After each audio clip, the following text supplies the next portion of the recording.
So while this might be the digital demi-monde, I would like to make here an intellectual and creative argument for what I like to call compositional assemblage as a legitimate form of musical composition today. What do I mean by that?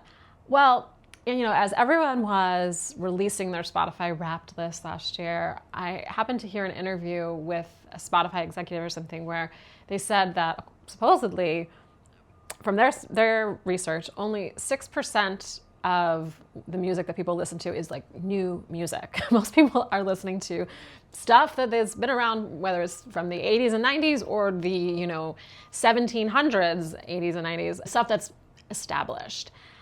And that's sort of fantastic and mind-bending in its own way.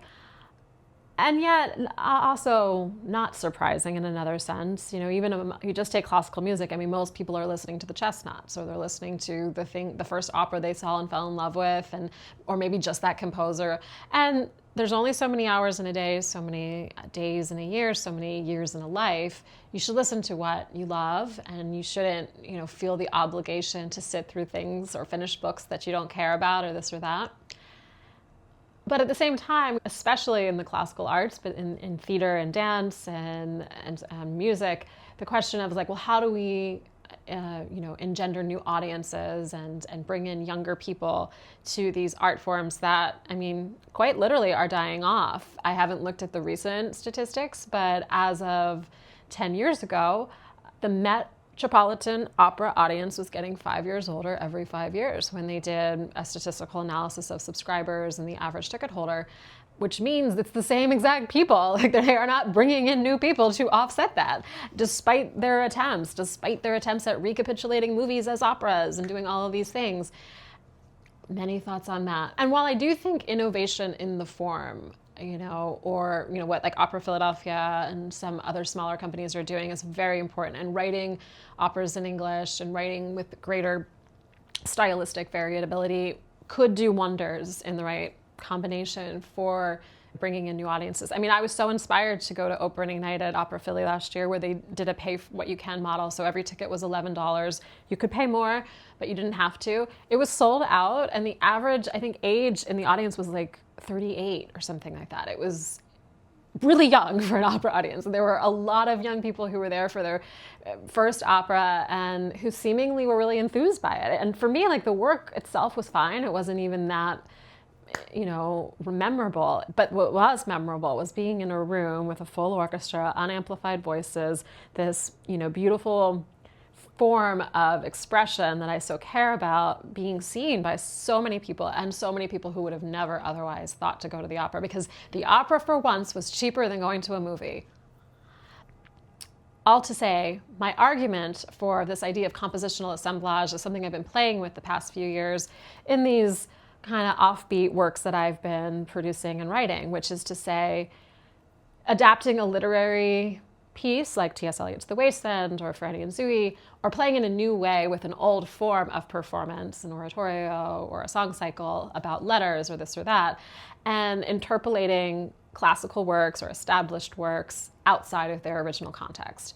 And it's not like I'm the first person to do this. I just would like to make a public argument for why that should be considered a form of composition that is supported through artist residencies or grants just as much as writing new proper music. I don't think that the vast majority of it should only go to assemblage, because I do think that, we want to be supporting composers. I love composers. We need composers. But if we do want there to be a new audience for the Chestnuts, for the form itself, for those new operas, I think we have to kind of create gateway drugs, in essence, or create other ways of connecting that are relevant for the time. The joke used to be that musical theater was like a gateway drug for opera. Still kind of true, but not always. And clearly it's not sufficient. You can hire Kelly O'Hara to sing at the Met. It's still not solving the Met's, revenue issues.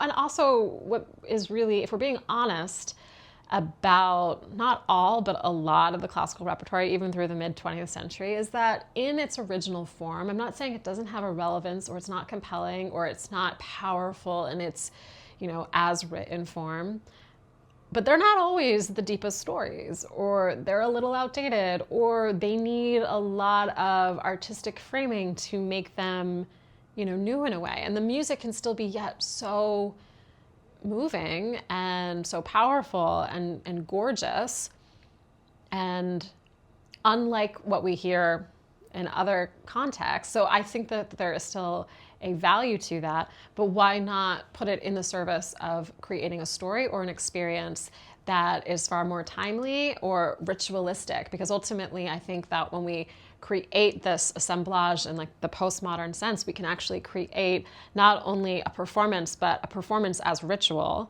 that is more spiritually, artistically, creatively, socially satisfying than just going to the opera and seeing these songs, performed como scritto, or seeing them, or just listening to them on a playlist, or listening to new music that we don't have a connection to.